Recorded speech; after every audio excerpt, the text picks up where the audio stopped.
Saturday night, Mike Tyson defends his heavyweight boxing title against former champ Evander Holyfield. It's a match that'll be seen on Showtime pay-per-view. No one has been predicting that the fight will go the full 12 rounds, but we can say that Tyson went the distance with Roseanne. On Thursday, a special Inside Edition. Two of the nation's biggest names in a way you've never seen them, with access like you've never seen. Roseanne goes one-on-one with Iron Mike. Okay, we're going to Mike Tyson's house. It's really awesome. In the desert here, look at what we got. Look at this door. Look at that door. Crystal handles. It looks like they're angels, sort of. Kind of angels. Maybe that's for protection or something. Let's go see. Look at that rug. That is so beautiful. Oh, and a fountain right in your entry. And look at all those lions. There's two lions up there, too. Look at this. It's so incredible. Tell us who this is. All right. This is, I was wrong. I said Napoleon. I was wrong. Yes. This is a gentleman by the name Jean-Francois Dessalines. He was a Haitian revolutionary when they were fighting against France, practically around 1802, around that period of time, when they regained their independence. It was around 1802. And this is Alexander the Great. Oh. This is Hannibal, and this is Genghis Khan. Genghis Khan, the Mongolian chief. Yeah. So, are they guarding your pool? No, I just enjoy the history of it. But also, like when you put like the symbol of something, you're kind of calling its energy to be there too.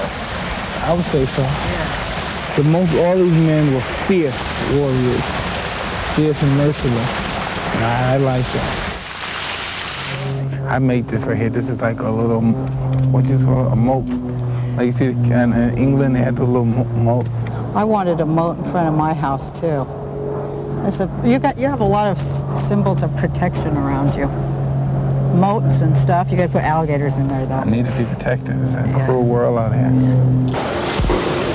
So I hang out here all day and just watch the tiger run around. You don't have any like mental kind of thing that, can you look at her a certain way to scare her? Every now, she charged me, and she stopped, or sometimes I see she's ready to charge, I'll charge her right away.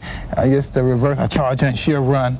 And just, it's got to be a mind game because physically I don't stand a chance. When they're too big, she's still a baby and she's 220 pounds. She got another 110 pounds to go. Then what are you going to do? Just keep her and breed her. I want to have children with her. I heard you talking about that, about being in the ring too.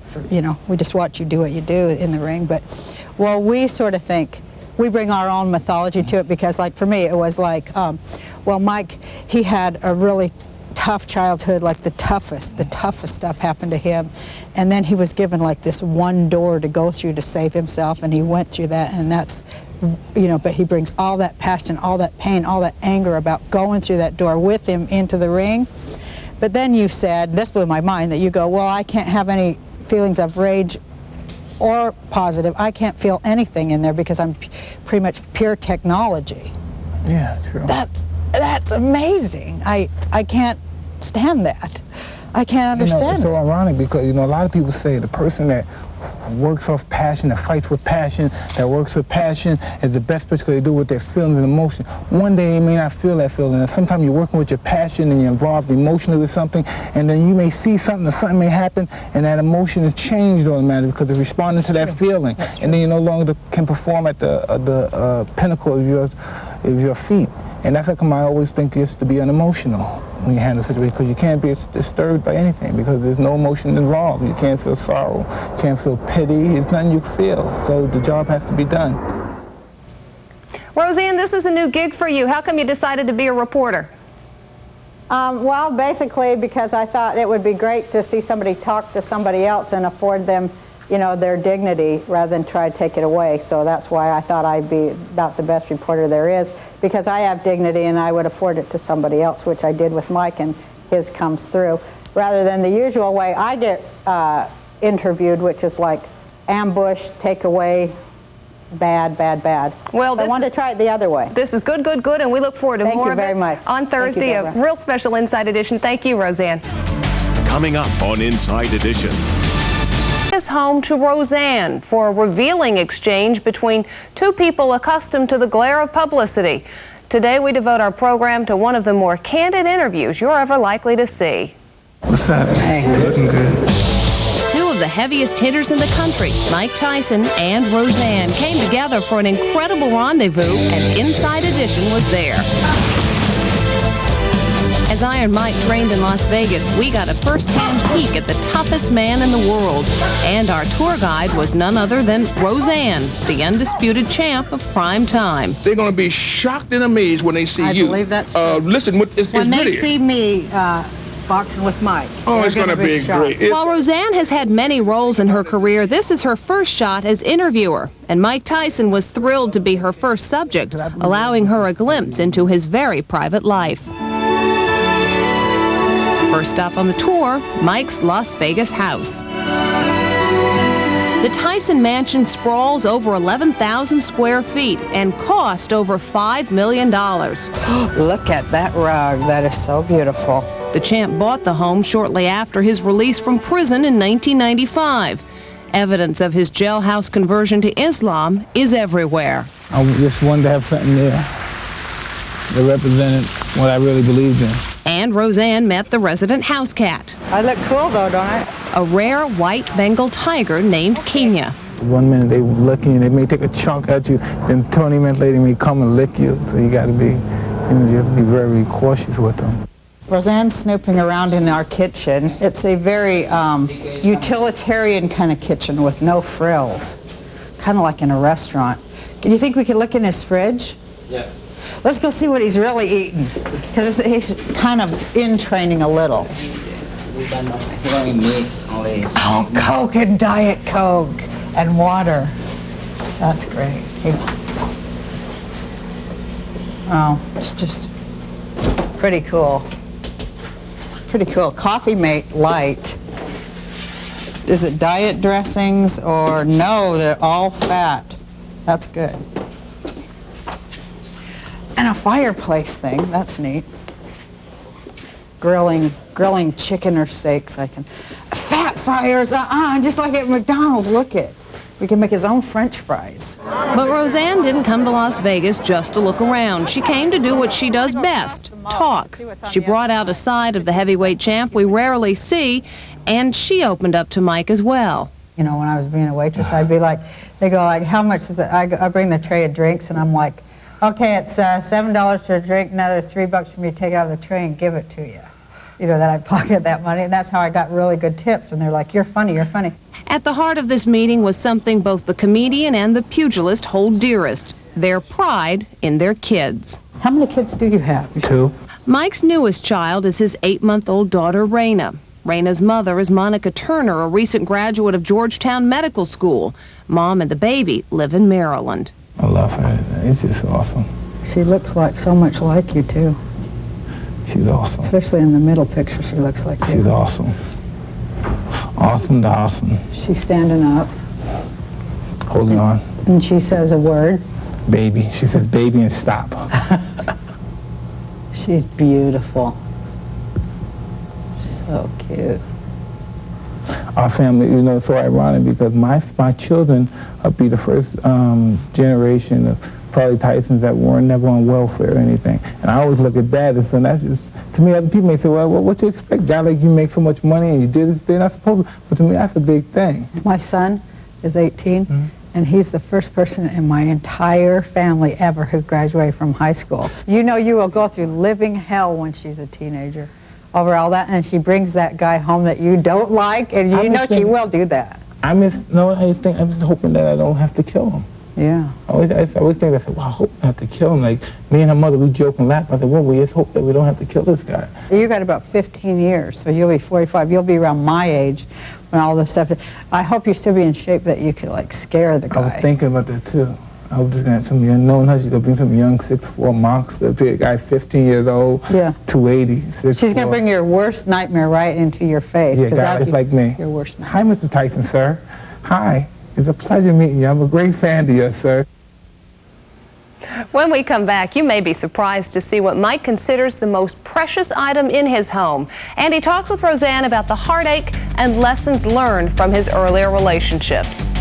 Somebody screw over your heart, that you give your heart to somebody, and they take your heart and they put it on the ground and stomp it, and stomp it, and stomp it, and you just walk off.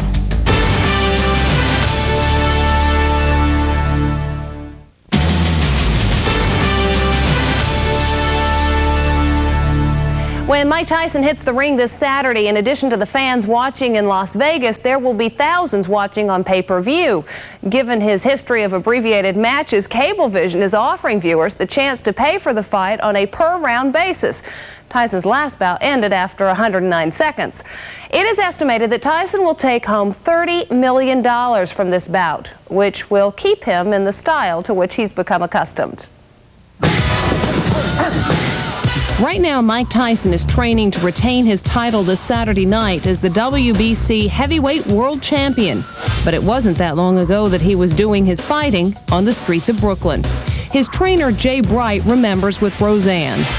He was a street kid. He had layers of callousness and street. Mike came from a neighborhood where it was kill or be killed. Tyson was in and out of trouble with the law for all kinds of offenses like armed robbery.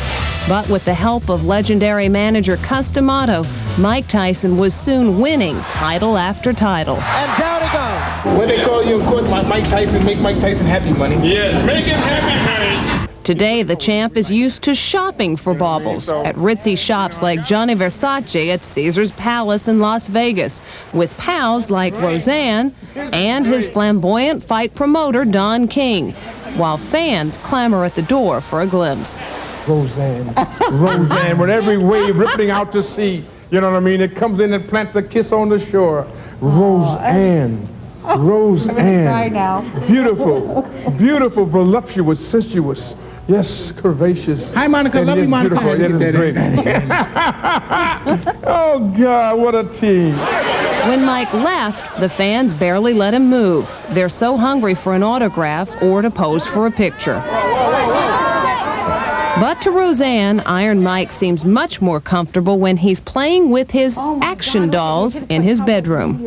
No, this is the X-Men. This is what I'm into. Now, this is what I love to do. This is so awesome. I'm going to tell you something. I have 150 dolls in my office that I play with. I collect pillows and the X-Men. See, the X-Men are mutants. Oh. And they're born with strange abilities. Yeah. Like this guy's born, you know what I mean, perform strangely, but he has great power. He can run through brick walls. His name is Strong Guy. Look at his poor little head on that body. Well, how are they going to clash, or do they just look at each other? They just look at each other. They don't go like this. No, every now and then, yikes! Every now and then I may take this guy and just run through everything. But on the same bedroom shelf where Tyson keeps his holy books of the Quran is the fighter's prized possession, his classic photo of Babe Ruth posing with black spectators in the 1920s. Isn't that an awesome picture? See those black people? Yes. In the 20s, they weren't allowed to go to white games. So that means that he went to a black game and played with black ball players or something. Because back in the 20s and 30s, they weren't allowed to even coexist at the same time where white people were at. So You mean even in the stands? No, they couldn't come to the stands in the 20s.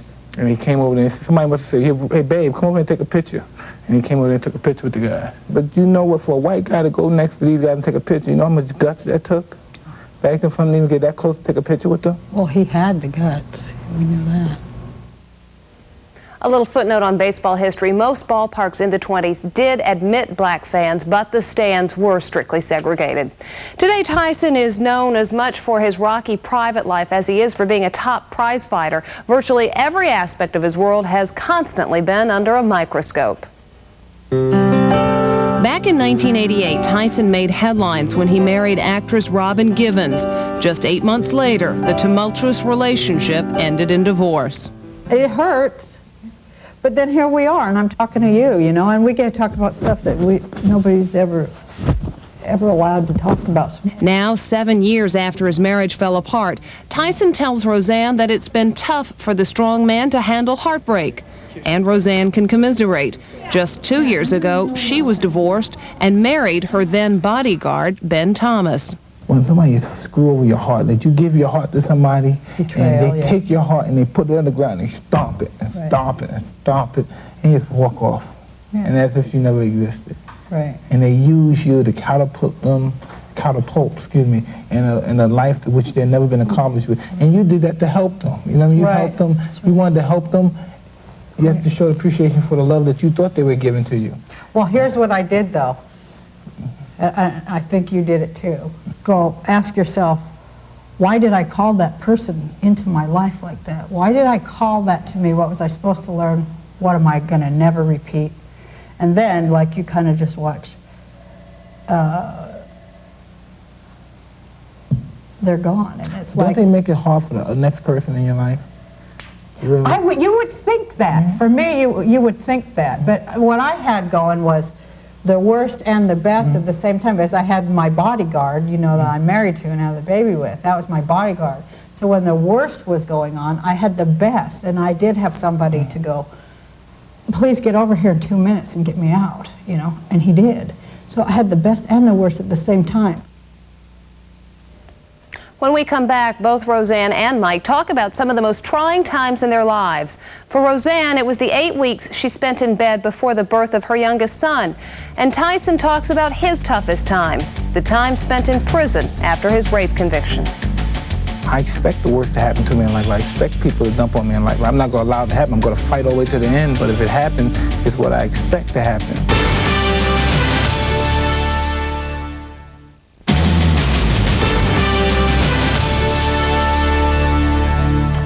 On the surface, it might seem surprising that Mike Tyson and Roseanne would find so much common ground. The fact is, there are great similarities in their background. Both grew up poor, both fought hard for their success, and both have found they've had to pay a price for it. She's funny, she's exciting, she's intoxicating, she's beautiful. But about 1 year ago, Roseanne was going through one of the most turbulent times of her life. She was coming off a divorce, planning to marry her then bodyguard, Ben Thomas, and at the same time, she was pregnant with what she says was a test tube baby. Her dilemma: the worst stuff was coming out lawyer-wise when I was pregnant, but I was in bed on my back for 8 weeks because I might lose that baby, you know. How could she fight for her divorce settlement and still stay calm enough to keep her baby? In my head, it was like, I have to stay calm to keep my baby. Now, am I going to choose the negative thing, fight, fight, fight, like I've always fought? Or am I going to, like, choose to be calm to bring this baby that I want so much into the world? And I don't know how I did it. I do know how I did it. I did it with God. God did it through me. I was able to stay calm and let it all fall away. And if anyone's familiar with turmoil, it is certainly Tyson. He served 3 years in prison on a rape conviction, but as he tells Roseanne, while behind bars, he underwent a transformation. Once I grabbed Islam and I became spiritual, my whole life started changing. People who judge people by their action, but only God can judge us by our heart, because he knows what's in our heart. Right, that is right. I just don't understand why we do stupid crap. In March 1995, Tyson was released from prison, and the Tyson camp still maintains his innocence. Never in a million years does the evidence prove that Mike Tyson did anything wrong to this young lady. And the whole case was entrapment, and it got completely taken out of the young lady and Mike's hands. He got wronged, I feel wrongly convicted, in my opinion, of something that he didn't do. But regardless of what, he paid a penalty for it. But Mike Tyson remained stoic. Do you really think that I give a damn about somebody putting me in jail about something I believe in? I expect the worst to happen to me in life. I expect people to dump on me in life. I'm not going to allow it to happen. I'm going to fight all the way to the end. But if it happens, it's what I expect to happen. And when it does happen, I just deal with my situation. I mean, I'm not no church boy, and I'm not no saint, and I'm not no evil villain either. But they did tell you, all you have to do is say you're sorry and we'll let you out, and you wouldn't do it. Well, by doing that, I would continue to be locked up. I would continue emotionally locked up, spiritually be locked up. Like, you know, I was in prison, but I was more free in prison than most of the people who were outside. You know what I mean? I knew who I was, and I knew who I was dealing with and what I was dealing with. When we come back, we're in the gym as Tyson gets ready for the fight that will net him millions.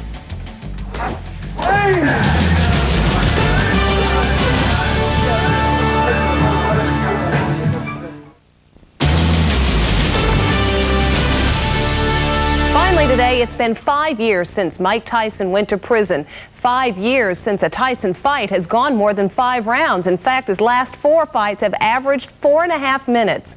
That may be a reflection of the intensity of Tyson's workouts, or perhaps that strength is a reflection of the personal changes he's gone through. Fight time! 10 days in a wake-up! The big fight against Evander Holyfield is coming up, and Mike Tyson is into some serious training. Not even Roseanne can break his concentration. You want some fries or anything? We went to... No, thank you. Mike's on a training regimen that begins at 4 in the morning and can run until 8 o'clock at night. Even this close to the fight, Chief Trainer Jay Bright still puts Tyson through the paces, perfecting every punch. Bam, bam, right here, right over top of you, right there. This is like a Ali Frazier. This is like a Ali Foreman. This will be one of Mike's toughest tests. But there was a time for Tyson when the chance to challenge the ghosts of Ali and Foreman seemed far away. This is only Tyson's 4th fight since March of last year, when he ended 3 years in prison. Now Mike opens up, and the right hand finally dumps him. He won all 3 previous fights, but the champ is still leery of the pitfalls of fame. We're from the gutter. And from the gutter, the only thing you know is to fight and survive, so that's the easy part. The hard part is just staying up top and let's party all night and have a good time. That's the hard, that's the hard part. But once we fall down and we have our backs against the wall, no one fights as hard as us. And Tyson comes right out, right into Bruce Seldon. You know, Hemingway once said that men are not meant to be defeated, just destroyed. And I believe that. I believe that. And with Tyson's newfound religion, the fighter seems to have found peace within himself. It had me for 10 years. Nothing can discourage me. I refuse to be beaten. I refuse to lose in life. I'm Deborah Norville. We'll see you then. Let the floor go, baby!